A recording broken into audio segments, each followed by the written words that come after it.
5 ஆண்டு காலமாக சட்டமன்ற உறுப்பினராக இருக்கும் திமுக பிரமுகரின் செயல்பாடு பற்றி கூறுங்கள் சார். செயல்பாடை பற்றி நீங்களே பார்க்குறீங்களே. இப்போ வந்தீங்க என்னோட அலுவலகத்துக்கு நீங்கள் வரும்போது ஒரு சின்ன மழை தான் பெஞ்சது. ரோடில் தண்ணி எப்படி நிற்குது பார்த்தீங்களா?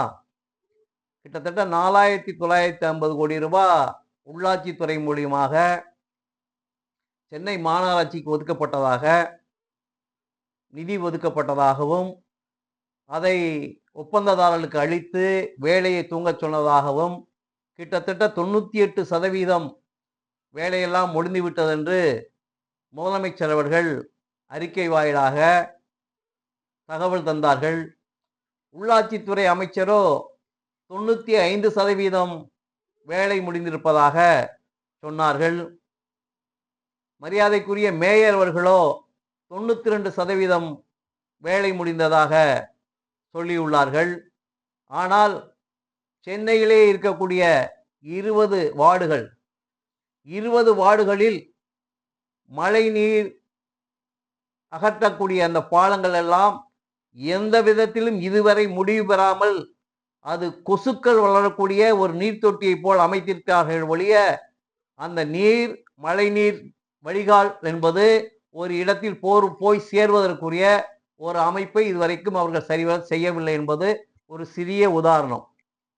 அதோடு மட்டுமல்லாமல் சென்னையை பொறுத்தவரை இருக்கக்கூடிய மக்கள் ஏழை மக்கள், எளிய மக்கள், இன்னும் சொல்லப்போனால் வறுமை கோட்டிற்கு கீழே உள்ளவர்கள். அவர்களுடைய வீடுகளில் இருக்கக்கூடிய உயர்த்தி இருக்கக்கூடிய சொத்து வரி, மின்சார கட்டணம் வரி,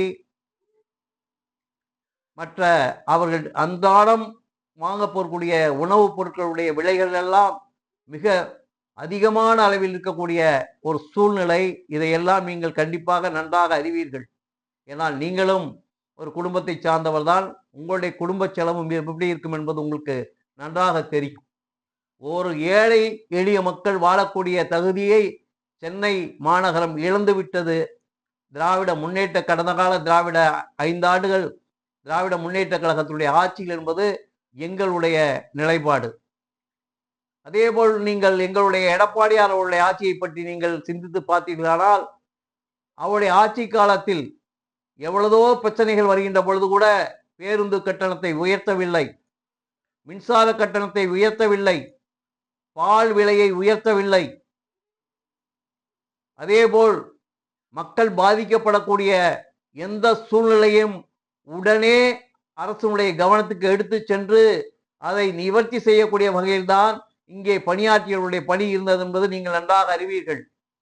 எடப்பாடி மாண்புமிகு இதயம் புரட்சி தலைவி அம்மா அவர்களால் உருவாக்கப்பட்ட புரட்சி தமிழர் எடப்பாடியார் அவருடைய ஆட்சி காலத்தில் இருந்ததை விட இப்பொழுது முதலமைச்சராக இருக்கக்கூடிய அண்ணன் மு க ஸ்டாலினுடைய ஆட்சி எந்த விதத்திலும் உயர்ந்ததும் அல்ல, மக்களுக்கு தொல்லை தரக்கூடிய ஆட்சியாகத்தான் இந்த ஆட்சி இருந்தது என்று நான் கண்டிப்பாக மக்கள் உணர்ந்த காரணத்தினால்தான் அகில இந்திய அண்ணா திராவிட முன்னேற்ற கழகத்துடைய வேட்பாளர்களை வெற்றிப்படி நோக்கி நகர்த்தி கொண்டிருக்கிறார் என்பது எங்களுடைய எண்ணம்.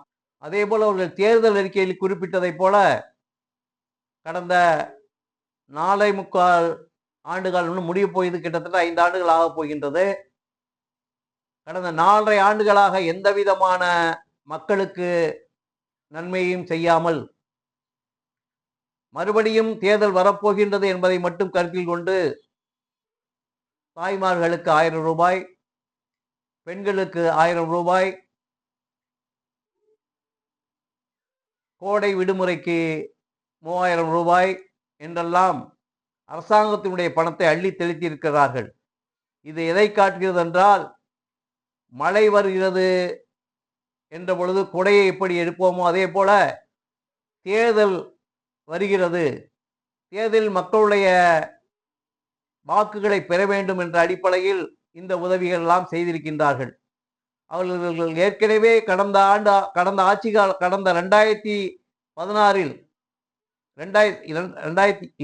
2021 அவர்கள் சுட்டிக்காட்டிய தேர்தல் அறிக்கையில் சொல்லப்பட்ட 505 திட்டங்களில் கிட்டத்தட்ட 404 திட்டங்களை அவர்கள் செயல்படுத்தவில்லை. 4.5 ஆண்டு காலத்தில் மக்களை வதைக்கக்கூடிய அரசாங்கமாகத்தான் திராவிட முன்னேற்ற கழகத்துடைய அரசு இருந்ததே ஒழிய மக்களுக்காக நன்மை செய்யக்கூடிய ஒரு அரசாங்கமாக இல்லை என்பது நாடே அறியும்.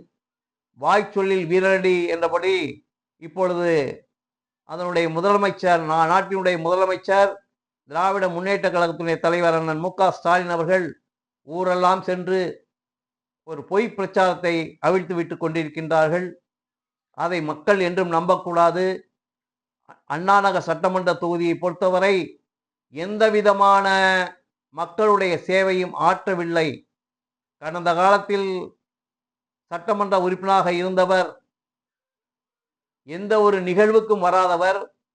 இன்னும் சொல்ல போனால் நாங்கள் சுட்டிக்காட்டியதை போல எங்களுடைய முன்னாள் அமைச்சர், தற்போதைய சட்டமன்ற வேட்பாளர் அக்கா எஸ் கோகுலேந்திரா அவர்கள், நாங்கள் சொன்னோமே இதெல்லாம் செய்து காட்டினோம் என்று அவர்கள் செய்தார்கள் என்று அந்த எந்த விதமான காரியத்தையும் செய்யாதவர்தான் கடந்த காலத்தில் இருந்த சட்டமன்ற உறுப்பினர் என்பதை நீங்கள் நன்றாக அறிவீர்கள்.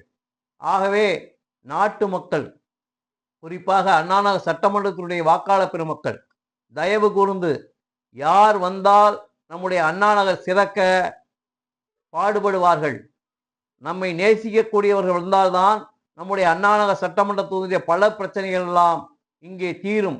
குறிப்பாக அண்ணாநகர் தொகுதியில் இருக்கக்கூடிய ஸ்லம் போர்டு, குடிசை மாற்று வாரிய வீடுகளுக்கெல்லாம் பட்டா கிடைக்கக்கூடிய ஒரு சூழ்நிலை உருவாக்குவார்கள். அதேபோல் அருகாமையில் இருக்கக்கூடிய எம்எம்டி காலனி பகுதியில் அரசாங்கத்தினுடைய நிலத்தை அவர்கள் விற்பனை செய்தாலும் இதுவரை பட்டா கொடுக்கவில்லை. அந்த இடத்துக்கு பட்டா கிடைக்கக்கூடிய ஒரு சூழ்நிலை உருவாக்கார்கள். இவர்கள் தேக்கி வைத்துள்ள மழைநீர் வடிகால் பாதையை அக்கா கோகுலேந்திரா அவர்கள் குறுகிய காலத்திலேயே உங்களுக்கு முடித்து தருவார்கள் என்பதை திட்டவட்டமாக கூறி, வாக்களிப்பீர் ரெட்டலைக்கே, வெற்றி பெறச் செய்வீர் அக்கா கோகுலேந்திராவை என்று கூறி இந்த வாய்ப்பை தந்த லெமூரியன் டிவிக்கு என்னுடைய நன்றியையும் பாராட்டுதலையும் மீண்டும் கூறி விடைபெறுகிறேன். நன்றி, வணக்கம்.